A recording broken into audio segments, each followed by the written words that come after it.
감사합니다. 이 시간 하나님께서 오늘 우리에게 주시는 말씀 함께 보시겠습니다.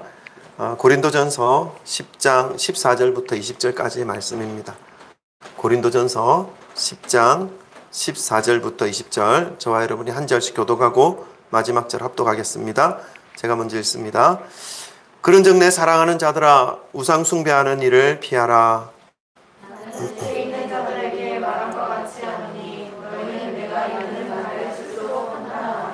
우리가 축복하는 바 축복의 잔은 그리스도의 피에 참여함이 아니며 우리가 떼는 떡은 그리스도의 몸에 참여함이 아니냐.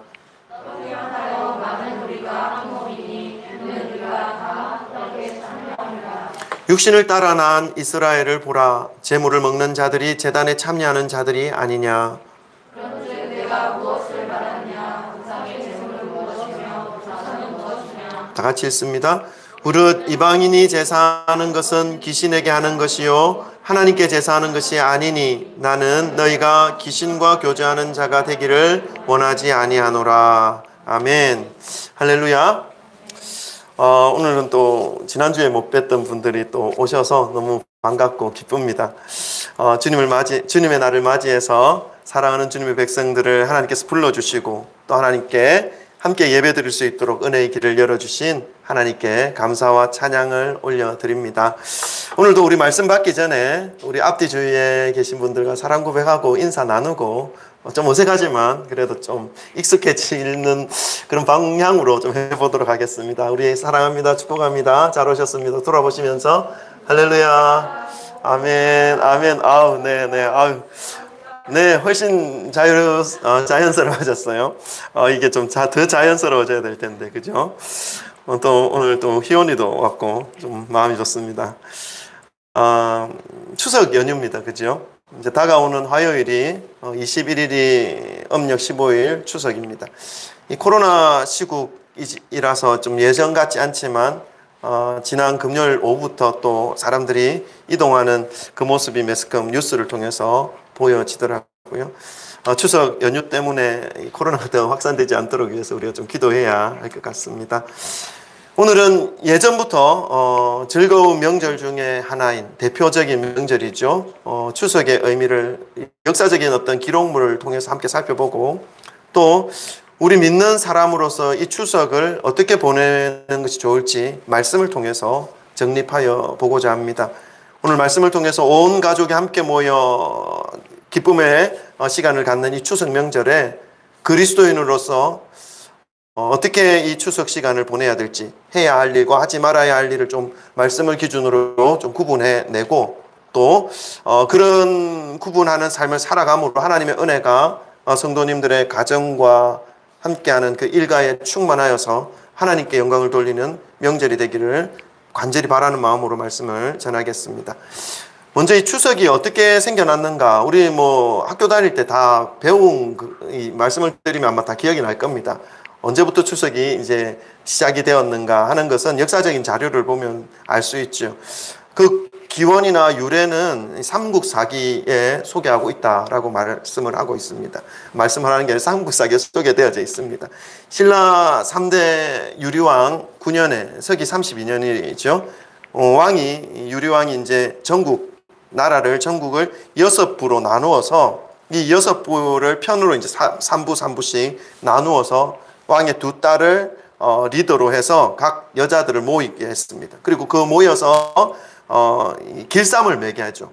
농사일을 더 내기를 합니다. 내기를 해서 한 달간 7월 16일부터 8월 15일까지 한 달간 그 길쌈을 내기를 해서 이긴 편이 섬김을 받는 것입니다. 진 편이 술도 내고 또 음식도 만들어서 이렇게 함께 모여서 잔치하는 그런 날로 했던 기록물이 있습니다. 삼국사기에. 그것을 가배라고도 하였다고 합니다. 그래서 우리 추석날을 중추절, 한가위, 가배일 이런 말들을 함께 쓰고 있죠. 그런 걸로 봐서 이 삼국사기에 나와 있는 이 가배 축제가 이 추석으로 이어졌다라고 우리는 볼 수 있습니다. 이 추석의 유래는 그렇다 치더라도 이 명절 때마다 우리의 믿음을 공격하는 것들이 있지요. 바로 제사입니다. 그죠? 추석 명절이 삼국시대 이전부터 이 삼국사기에 기록된 대로 하나의 어떤 잔치로 자리 잡게 된 우리나라의 전통적인 축제일이라면, 근데 거기에 과연 제사가 왜 연결되어져 있을까 궁금해집니다. 흔히들 사람들이 제사에 대해서 우리의 미풍양속 또는 고유의식으로 알고 있습니다. 그러나 그 시작된 유래를 살펴보면 미풍양속, 우리나라에서 발생되어진 것이 아니라 외래에서 들어온 문화라는 것을 알 수 있습니다. 중국으로부터 우리나라에 전래되었는데, 이 중국의 옛날에 중국에 있었던 나라들, 주전 2000년경, 그러니까 BC 2000년 정도에 중국에는 하나라와 상나라가 있었다고 합니다. 그때에 처음 제사를 지낸 기록이 있는데, 근데 이 하나라, 상나라에서 진행된 이 제사는 지금처럼 이 죽은 사람에 대하여 그 사람을 기억하거나 이렇게 해서 높이거나 이렇게 하는 제사가 아니라 살아있는 사람에 대한 제사였다고 기록되어져 있습니다. 살아있는 종손, 그러니까 그 집안의 가장 어른을 높은 곳에 앉혀놓고 예를 갖추어서 절을 하는 그런 의식들이 있었다는 것이죠. 그러다가 나중에 이제 생존해 있는 그 나라의 가장 최고의 어른, 황제에게만 제사를 지내었다가 점차 그 아래에 있는 신하들, 제후들에게까지 그 예를 올리게 되는 그런 식으로 퍼져나갔던 것을 알 수 있습니다.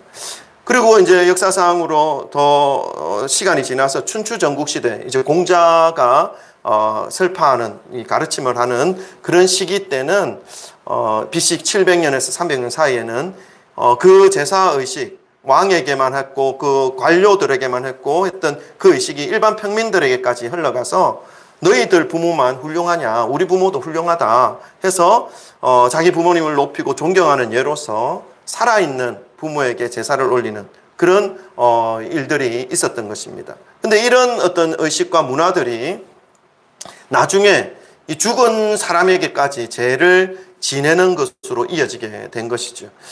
그러니까 이 조상제사는 원래 살아있는 집안의 어른들을 높이는 예절로 시작된 것인데 지금은 죽은 사람에게까지 확대되어진 것이죠. 근데 우리나라에 이제 일반 가정에서 시행되고 있는 이 조상제사, 이것은 중국에서 건너온 문화입니다. 송나라 때 주자가 쓴 승리학이 우리나라에 도입되면서 초창기에는 이제 특별한 관직에 있었던 사람들에게만 제사를 지내게 된 것인데, 유교를 이제 국교로 삼았던 조선 시대에 넘어와서 일반인에게까지 전파된 문화죠. 이게 이제 이성계, 조선의 그 개국한 그 개국공신 태조 이성계라고 하지 않습니까? 이 이성계가 이 제사를 평민들에게 이제 보급하는 그런 역할을 했는데, 그 보급하는 과정을 보면 정치적인 의도가 많이 있었던 것을 알 수 있습니다. 무력으로 이제 정권을 찬탈하고 국호를 조선으로 이름을 지었던 이 이성계는 이 백성들의 마음을 완전히 장악하지는 못했습니다. 그래서 자신이 만들어 놓은 이 조선이라는 나라를 전통성과 도덕성을 세우게 하기 위해서, 정통성을 찾기 위해서 뭔가를 돌파구를 찾고 있었는데, 친구처럼 지내던 무학대사가 있었죠. 무학대사에게 어떻게 하면 이 정통성을 세우고 민심을 붙잡을 수 있을지 의뢰를 했던 것이죠. 자문을 구한 것입니다. 이때 이제 무학대사가 정권은 칼로 잡을 수 있었지만 이 민심은 칼로 잡을 수가 없다. 그래서 간접적인 방법을 쓰는 것이 옳다 하면서 알려준 것이 어떤 거냐 하면, 이 백성들은 조상에 대한 효가 지극하기 때문에 이것을 잘 활용하면 왕을 잘 따를 것이다 라고 하면서 이 조상 제사를 백성들에게 장려를 한 것이 있었습니다. 그래서 이 조상 제사를 많이 드리면 많이 드릴수록 효자가 되어지는 그런 사회적 분위기를 만들고, 또 뭐 상도 내리기도 하고, 또 뭐 여러 가지 많은 사회적으로 제도를 만드는 과정 속에서 이제 백성들이 조상 제사를 하게 되는 그런 일들이 일어난 것이죠. 그래서 조상 제사를 많이 드리면 많이 드릴수록 이제 효자로 보이게 하는 그런 사회적 분위기가 만들어진 것입니다. 그래서 이 이성계는 백성들의 어떤 그 마음을 자기에게로 모을 수 있게 된 그런 계기로 이런 문화를 퍼뜨린 것이죠. 그 후로 계속해서 이 조상을 섬기는 제사가 이제 조선시대 이후부터 전국에 퍼져나갔고 지금까지 그것이 어디로부터 시작되었고 왜 이렇게 많이 하는 것인지도 모르는 채 그것을 하지 않으면 불효자로 낙인 찍히지 않을까 하는 염려를 하면서 아직도 그렇게 하고 있는 모습을 볼 수 있습니다. 믿지 않는 가정, 예수님을 알지 못하는 그 가정을 살펴보면 제사가 너무 많죠. 저도 어릴 때 안 믿는 가정에서 자랐기 때문에 제사가 너무 많았어요. 명절 때는 당연히 제사를 드리는 거는 이건 뭐 기정사실하고, 그리고 또 누군가가 제삿날이라고 하는데 누구 제삿날인지도 모르고 밤 12시까지 하여튼 기다리고 했던 그런 기억이 있습니다. 제사가 너무 많습니다. 우리나라에 믿지 않는 가정에 보면 명절마다 모처럼 만에 온 가족들, 자녀, 손자, 손녀 모여서 함께 제사를 지냅니다. 누구에게 지내는지 분명하지도 않은 제사도 많죠. 또 돌아가신 그분의 기일, 제사날에도 제사를 지냅니다. 설날도 제사를 지냅니다. 이런 걸 보면 안 믿는 집안에서 제사는 1년에 한 적어도 4번 아니면 5번 정도는 지내고 있는 것 같습니다. 결국 우리 고유의 명절인 추석에 이 제사를 지낸다는 것은 역사적으로 볼 때 근거가 별로 이어지지 않는 것이라는 것을 알 수 있고, 이 조상제사는 우리 민족의 미풍양속이 아니라 외래 문화가 토착화된 것이라는 것을 우리는 기억할 필요가 있습니다. 그런데도 이러한 역사적 사실을 잘 알지 못하는 사람들은 여전히 제사를 지내는 것이 죽은 조상에 대한 효를 실천하는 것이라고 생각하는 거죠. 그리고 제사를 지내면서 심지어는 기독교인조차도 명확하게 인식하지 못하고 그에 따라 가고 있는 것을 볼 때 참으로 많이 안타깝고 불행한 일이 아닐 수 없음을 우리는 기억해야 합니다. 이런 배경을 알고 여러분 이 고린도전서 10장 말씀을 본문으로 해서 오늘 기독교인의 추석 명절이라는 제목으로 말씀을 나누도록 하겠습니다. 서론이 길었죠? 본론은 짧습니다. 집중해 주시기 바랍니다. 이 추석에는요, 이런 제사가 연결되어 있고 여러 가지 많은 일들이 이 명절에 이어지고 있는데, 이런 시기 동안에 우리가 그리스도인으로서 해야 할 일과 하지 말아야 할 일들이 있습니다. 해야 할 일, 하면 되는 일, 하면 안 되는 일, 이렇게 했으면 좋겠습니다. 그러면 하면 되는 일, 하는 일, 할 수 있는 일, 그것은 무엇일까요? 그것은 이제 추석은 명절입니다. 아주 축제일이죠. 온 가족들과 함께 즐거운 놀이를 하는 것은 좋은 미풍양속입니다. 최대한 가족들과 아름다운 추억을 만드는 것은 하나님이 기뻐하십니다. 왜냐하면 가정은 하나님이 만들어 놓으신 천국의 작은 모형입니다. 그 속에 기쁨이 있어야 되고 즐거움이 있어야 되고 그리고 추억이, 아름다운 추억이 있어야 하는 것이죠. 오랜만에 명절에 모인 할아버지, 할머니, 손자, 손녀들 다 모여서 기쁨으로 대화하고 즐거운 시간을 가지는 것이 필요합니다. 그것은 너무나 당연한 일이기 때문에 하는 것이 옳습니다. 무엇보다도 그 자리에 함께 모여서 하나님을 예배할 수 있다면 그것보다 더할 나위 없이 좋은 것은 없겠죠. 하나님이 가장 기뻐하시는 모습일 수 있습니다. 또한 우리가 오랜만에 부모님도 만나고 또 할아버지 할머니도 만났을 때에 그 할아버지 할머니들을 기쁘시게 하고 부모님을 기쁘게 할 뭔가를 하는 것은 너무너무 필요합니다. 그 중에 가장 기쁘시게 하는 것이 무엇일까요? 기쁘시게 안 해보셨습니까? 부모님께 뭘 하면 가장 기쁩니까? 용돈 드릴 때 가장 기뻐하지 않습니까? 그래서 명절 때 모였을 때에 조금이라도 용돈을 드리는 그러한 어떤 일들을 하면 그 모임이 아주 기쁨의 잔치가 되어질 줄 믿습니다. 우리 부모님 아직 살아 계시다면 이번 명절에는 가지 못하더라도 이렇게 인사드리고 이렇게 하면 좋을 것 같습니다. 또 우리가 이 기뻐해야 할 명절, 축제와도 같은 날, 우리 믿음을 가진 사람으로서 믿음과 반대되어지는 환경 속에 놓여질 때 참 괴로운 시간이 아닐 수 없습니다. 우리나라 명절은 이 명절마다 제사가 연결되어져 있기 때문에 믿는 사람으로서 이 제사에 대하여 이 부딪혀야 되는 부분들이 참 많습니다. 저도 어릴 때 혼자 예수님을 믿었거든요. 하나님의 은혜로, 정말 하나님의 은혜죠. 근데 가장 힘든, 1년 중에 가장 힘든 시기가, 여러분 다 좋아하실지 모르겠지만 가장 힘든 시기가 추석과 설이었어요. 먹을 게 없어요. 전부 다 제사를 지내니까 처음에는 이제 제가 다 먹었죠. 학생 때는 모르니까. 근데 믿음이 알고 하나님 말씀에 대해서 받게 되었을 때 좀 마음이 안 열리더라고요. 그래서 그때부터 이제 고3 때부터 이제 제사를 안 먹기 시작했는데 너무 힘들었어요. 배가 고파 죽을 뻔했어요. 명절 때 가장 힘들었어요. 그랬더니 몇 년 지나니까 어머니께서 제사 안 지낸 음식을 따로 챙겨 놓았더라고요. 저를 위해서. 참 부려웠죠. 그죠? 그렇게 보면은. 근데 어쩔 수 없었어요. 자, 그래서 우리 믿는 사람들이 이 제사 음식을 또 어떻게 해야 되는가 하는 것에 대해서 고민을 참 많이 했습니다. 근데 성경 말씀은 분명하게 우리에게 알려주고 있습니다. 오늘 본문 말씀에 나오는데요. 10장 23절부터 31절까지 말씀인데, 우리 28절, 29절만 읽겠습니다. 다 기록되어져 있는데 28절, 29절만 시간 관계상 읽겠습니다. 다 같이 함께 읽겠습니다. 시작. 누가 너희에게 이것이 제물이라 말하거든 알게 한 자와 그 양심을 위하여 먹지 말라. 내가 말한 양심은 너희의 것이 아니요 남의 것이니 어찌하여 내 자유가 남의 양심으로 말미암아 판단을 받으리요. 아멘. 30절 31절까지 읽겠습니다. 시작. 만일 내가 감사함으로 참여하면 어찌하여 내가 감사하는 것에 대하여 비방을 받으리요. 그런즉 너희가 먹든지 마시든지 무엇을 하든지 다 하나님의 영광을 위하여 하라.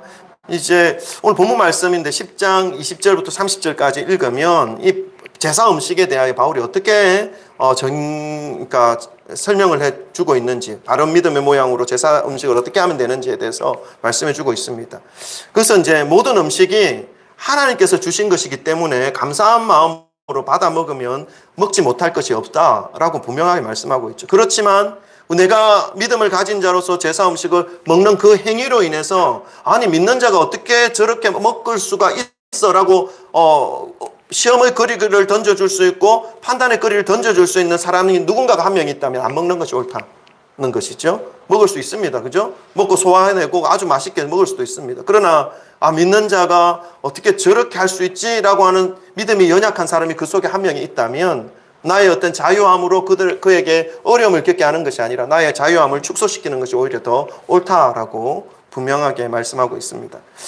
그래서 우리가 주님 안에서 감사함으로 자유함으로 누릴 수 있지만 그 자유함으로 연약한 자와 믿지 않는 자들에게 시험거리를 주어서는 아무런 덕이 될 수 없다. 그래서 하나님의 영광이 나의 어떤 모습을 통해서 나타날 수 있는 그 모양으로 상황과 환경 속에서 지혜롭게 대처해 나가면 가장 좋다라는 말씀을 하고 있습니다. 이것조차도 사실은 쉽지 않습니다. 그러나 이 마음을 품고 믿음의 삶을 살아내시기를 소망합니다. 먹는 것에 있어서도 마시는 것에 있어서도 어떤 상황 속에서도 우리의 말과 행동이 하나님의 영광과 연결되어져 있다는 이 사실을, 이 진리를 잊어서는 안 됩니다. 그래서 내가 살아있는 동안 내가 마땅히 해야 할 것은 하나님의 영광을 가리우는 것이 아니라 또 한 사람에게라도 하나님의 영광을 더 드러내는 그런 삶을 살아야 된다라는 것을 말씀을 통해서 알 수 있죠. 제사 음식 앞에서도 조차도 그렇다는 것입니다. 그러면 여러분, 이 제사 음식에 대해서는 그런 명확한 개인적인 어떤 신앙의 상태와 이런 마음의 기준에 따라서 좀 다를 수 있지만 바울은 분명하게 말씀해주고 있습니다. 누군가에게 시험거리가 던져질 것 같으면 안 먹는 것이 옳다. 그러나 먹을 수도 있다라고 분명히 말씀하죠. 그런데 이 추석 때 이제 하지 말아야 할 것들도 분명히 있습니다. 믿는 사람으로서. 그 명절, 그것이 뭔가 우리가 좀 말씀을 통해서 좀 기준으로 좀 살펴보기를 원하는데요. 명절에 이제 믿지 않는 일가들도 모이지 않습니까? 한 곳에. 오랜만에 모여다 보니까 또 어떻습니까? 새로운 좀 일탈의 모습을 또 취할 수도 있습니다. 예를 들면 술이라든가 어떤 유흥이라든가 이런 어떤 노름이라든가 이런 것들에 우리가 또 노출될 수도 있습니다. 이런 것에 대해서 우리가 어떻게 생각해야 되는가 하는 것입니다. 그것에 대해서 우리 고린도전서 3장 16절 17절 우리가 다 알고 있습니다. 이 말씀을 가지고 우리가 좀 생각해 보았으면 좋겠습니다. 우리 3장 16절 17절 다 같이 함께 읽겠습니다. 시작. 너희는 너희가 하나님의 성전인 것과 하나님의 성령이 너희 안에 계시는 것을 알지 못하느냐? 누구든지 하나님의 성전을 더럽히면 하나님이 그 사람을 멸하시리라. 하나님의 성전은 거룩하니 너희도 그러하니라. 아멘. 여러분, 성경은 분명하게 우리를 하나님의 성령이 거하시는 전이다 라고 알려주고 있습니다. 여러분, 우리의 마음에 우리의 육신에 하나님의 영이 거하시기 때문에 우리는 성전입니다. 성령이 거하시는 전이기 때문에, 그러니까 교회라는 것이죠. 바로 내 자신이, 내 삶이. 그래서 이 하나님이 거하시는 이 성전을 아무렇게나 두고 또 아무렇게나 사용해서는 절대로 안 된다는 것이죠. 그래서 어떤 세상의 쾌락이나 세상의 유흥이나 노름이나 알코올이나 뭐 이런 것들에 우리의 몸을 맡겨버리면 옳지 않다라는 것을 분명하게 말씀하고 있습니다. 3장 17절에 보니까 누구든지 하나님의 성전을 더럽히면 하나님이 그 사람을 멸하시리라. 하나님의 성전은 거룩하니 너희도 그러하라 말씀합니다. 이것이 우리가 신앙생활을 하는 기준이 되어져야 합니다. 그것이 옳습니다. 우상숭배를 피하여야 하는 것이죠. 하나님의 성전에서 우상을 섬긴다는 건 말이 되지 않기 때문에 그렇습니다. 그러나 이 명절에 조상제사와 연결되어져 있는 이런 분위기가 너무나 일반화되어 있기 때문에 참 우리가 신경을 쓰지 않고 영적으로 깨어있지 않으면 범죄하기가 너무너무 쉽습니다. 여러분, 기억하실 것은 뭐냐 하면 진정한 효는 죽은 조상을 잘 섬겨서 효심을 나타내는 것이 아니라는 것이죠. 살아계신 부모님과 할머니, 할아버지에게 마음을 다해 섬기고 진심으로 봉양하는 것이 진정한 효도임을 명심하시기를 부탁드립니다. 그래서 우리 우상 앞에 서는 것, 제사상 앞에 서는 것, 제사상 앞에 또 절하는 것, 이런 거에 대해서 우리가 또 어떻게 생각해야 되는가를 좀 보기를 원합니다.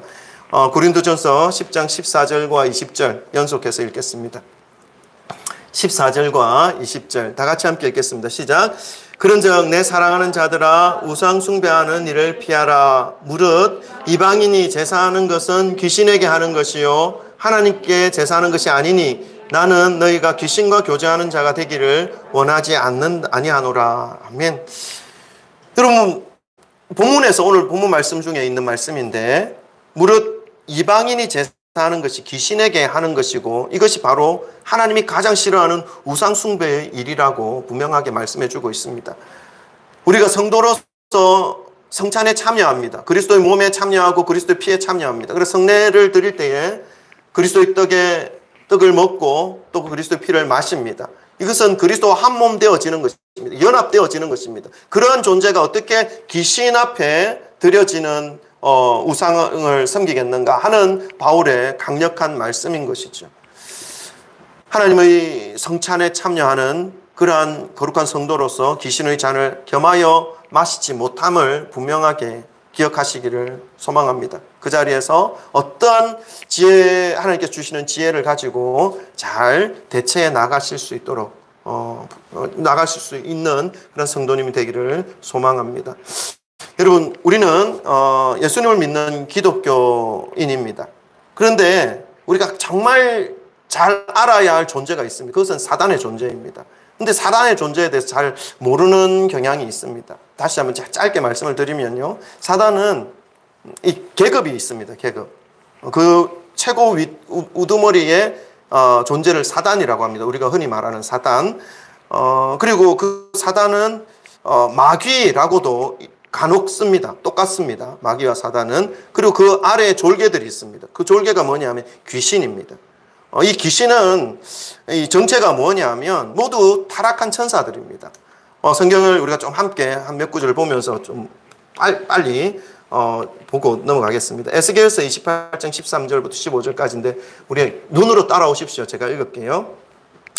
내가 옛적에 하나님의 동산 에덴에 있어서 각종 보석 곧 홍보석과 황보석과 금강석과 황옥과 홍만호와 창옥과 청보석과 남보석과 홍옥과 황금으로 단장하였으며 너가 지음을 받던 날에 너를 위하여 소고와 비파를 준비되었다. 너는 기름을 부음받고 지키는 그룹이며 이 그룹이 천사라는 것을 의미하는 것이거든요. 내가 너를 세움에 너가 하나님의 성산에 있어서 불타는 돌들 사이에 왕래하였도다. 너가 지음을 받던 날로부터 내 모든 길에 완전하더니 마침내 내게서 불의가 드러났도다. 그러니까 천사로 지음받고 완벽하게 아주 아름답게 창조되어진 존재가 바로 이 천사라는 것입니다. 그런데 15절에 보니까 지음받던 그날로부터 완전한 너의 모습에서 불의가 나타났다. 하나님을 섬기고 하나님을 높여야 할 그 천사의 자리에서 교만함이 싹트기 시작했다는 것입니다. 또 한 구절을 보겠습니다. 유다서 1장 6절 제가 읽겠습니다. 눈으로 따라오시기 바랍니다.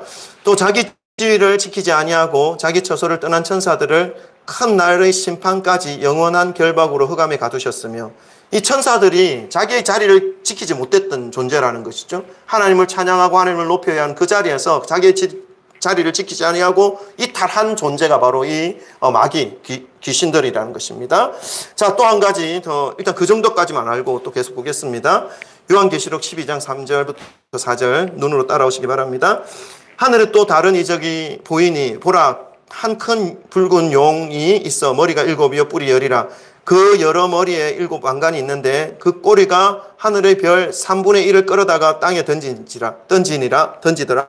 용이 해산하려는 여자 앞에서 그가 해산하면 그 아이를 삼키고자 하더니 이게 이제 천사 이 사단과 귀신의 숫자를 알려주고 있는 말씀인데요. 12장 4절에 보니까 꼬리가 하늘의 별 3분의 그 꼬리가 하늘의 별 3분의 1을 끌어다가 땅에 던지니라. 그러니까 하나님을 대적한 천사들의 3분의 1이 이 마귀 그 기록물에 의하면 유대 전성과 기록물에 의하면 이 사단의 이름을 루시퍼라고 말합니다. 이 루시퍼를 추종하던 이 천사들의 세력이 모든 천사의 3분의 1이 그를 따랐고 그리고 그가 이 땅에 던져졌다. 그러니까 이 땅에서 활동하는 이 마귀의 숫자는 귀신의 숫자는 늘어나거나 줄어들지 않습니다. 창조되어진 천사의 3분의 1 그 숫자가 여전히 활동하고 있습니다. 자기 자리를 지키지 아니하고 교만함으로 하나님을 대적했던 존재인 것이죠. 워낙 아름답게 창조되었고 워낙 완벽하게 창조되어진 존재라는 것입니다. 자, 근데 이 타락한 천사, 이 마귀와 사단이, 귀신이 하는 일이 무엇인지 우리는 알아야 되는 것입니다. 먼저 알아야 될 것은 뭐냐면 그 숫자가 늘어나지도 않고 줄어들지도 않는다. 똑같다는 것입니다. 3분의 1에 해당되는 숫자. 그 숫자가 얼마나 되는지 카운팅은 할 수 없습니다.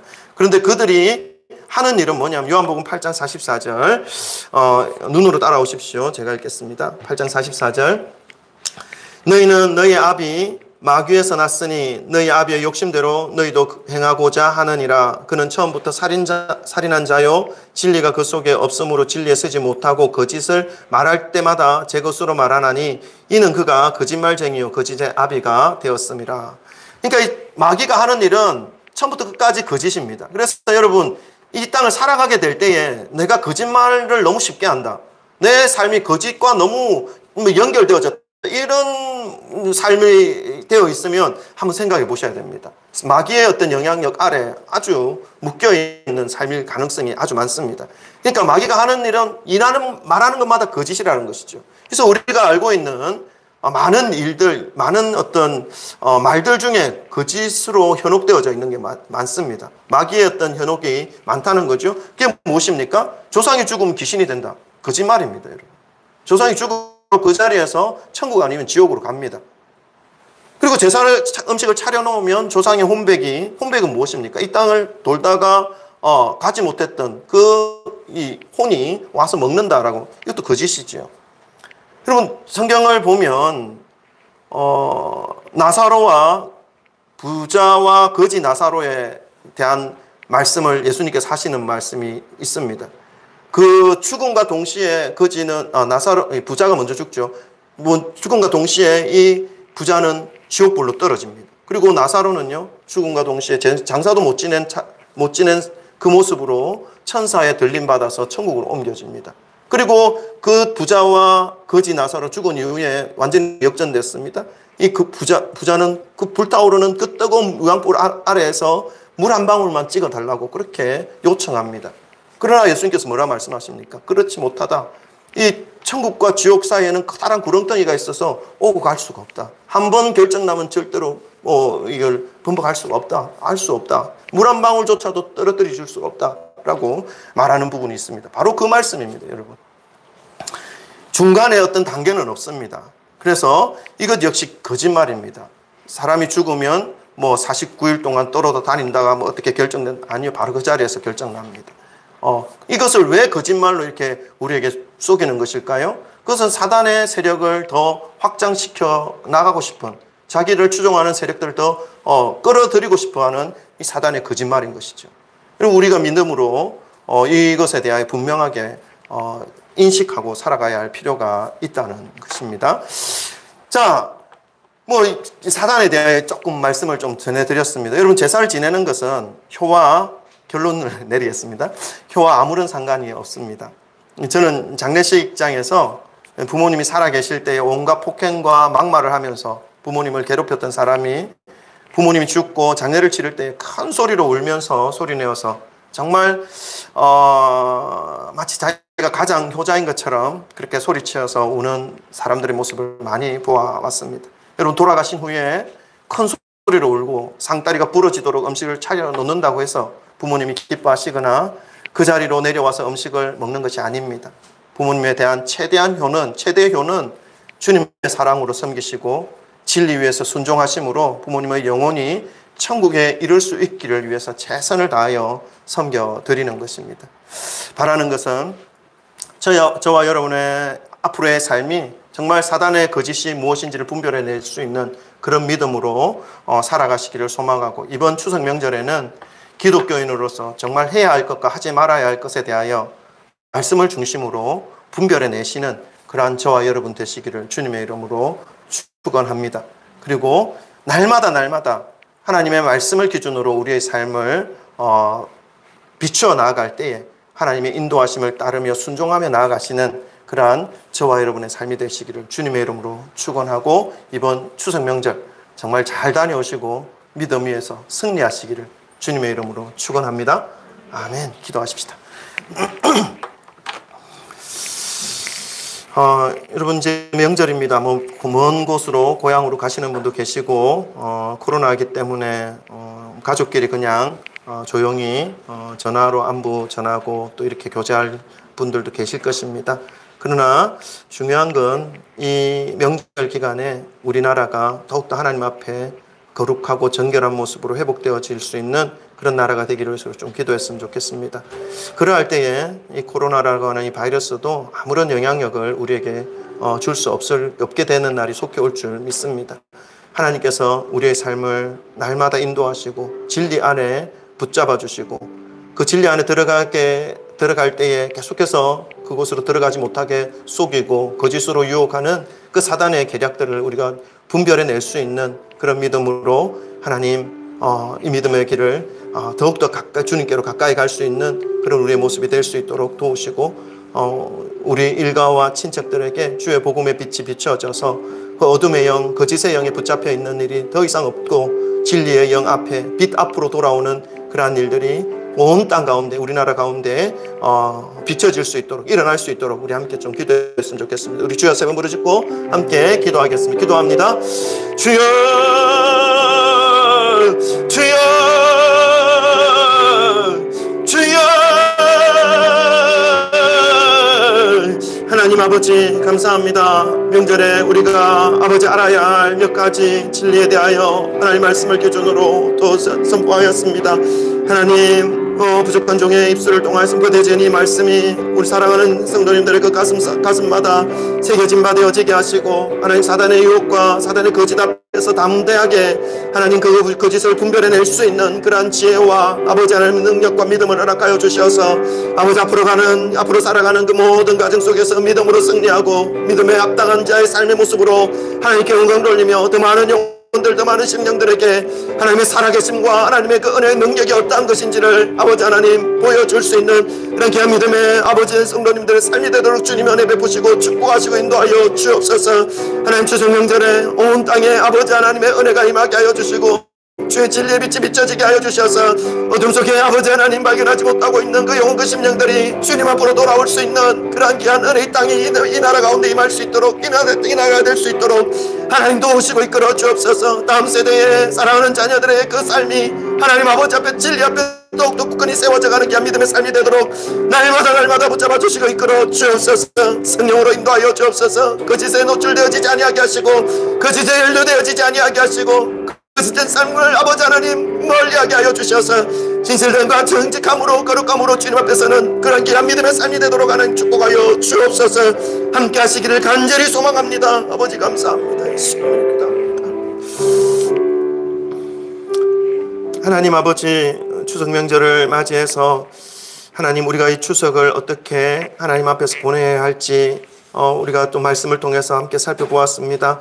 하나님 지혜 주시고 믿음 주셔서 이 말씀을 그대로 또 붙잡고 나아가는 그런 귀한 믿음의 심령 되게 하시고 하나님 모든 환경 모든 상황 속에서 하나님의 영광을 드러낼 수 있는 그런 귀한 연휴의 시간이 될 수 있도록 하나님 도우시고 하나님 사랑하는 지체들 또 멀리 가거나 또 가까이 옮겨가거나 하는 그 모든 시간 속에서도 하나님께서 동행하여 주셔서 아버지 하나님의 기쁨 하나님의 영광을 드러내는 모든 발걸음들이 될 수 있도록 하나님 도우시고 함께하여 주옵소서. 또 우리가 평안하게 또 안전하게 돌아와서 또다시 믿음의 그 여정 속에서 함께 모여 하나님 앞에 달려가는 그런 귀한 믿음의 공동체로 설 수 있도록 하나님 이끌어 주옵소서. 아버지 감사합니다. 예수 그리스도 이름으로 기도드립니다.